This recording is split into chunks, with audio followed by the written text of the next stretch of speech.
Каква ќе биде политиката на земјите членки на Европска унија или на секоја од земјите поединечно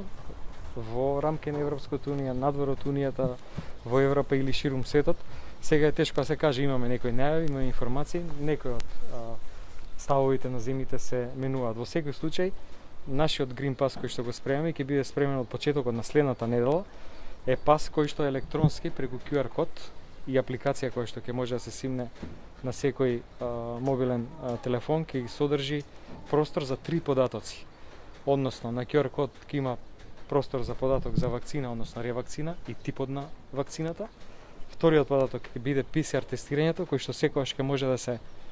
надгради со секое следно PCR тестирање, во случај некој од земјите да бара тест, и податок за соодветна количина на детектирани антитела као доказ за прележана болест, повторно доколку било која од земјите као критериум за влез таму го бара овој параметар. Што значи, од следната недела, за тој QR код кој што ќе ги содржи сите овие 3 податоци, нашите граѓани ќе може, преку матичните лекари, ќе може да таа апликација, практично тој QR код го даунлодираат во својата апликација.